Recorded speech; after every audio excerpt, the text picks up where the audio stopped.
कि नादानों, तमन्नाओं के जिन कमज़ोर खिलौने से तुम दिल को बहला रहे हो बहुत जल्द टूटने वाले हैं। तुम्हारी उम्मीदों के चिराग बाग उजड़ सकते हैं मगर लहलहा नहीं सकते।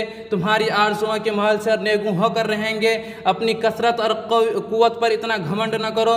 मोहम्मद से जंग खुद खुदा से जंग है। अपनी कौमी और मुसलमानों को कमज़ोर पाकर इतराओ नहीं।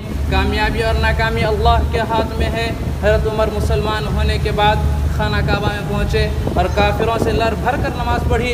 कुफ्र हैरान था, अंगुश्त बदहां था, मग़मूम था कि यह क्या हो गया।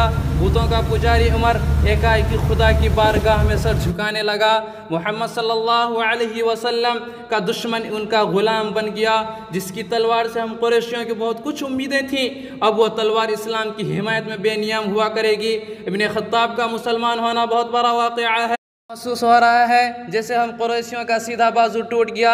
उमर से इस नादानी और कम हिम्मती की हमें हरगिज़ तवक्को न थी। मोहम्मद बिन अब्दुल्लाह की निगाह और ज़ुबान में न जाने क्या तासीर पना है कि आदमी बस उन्हीं का होकर रह जाता है।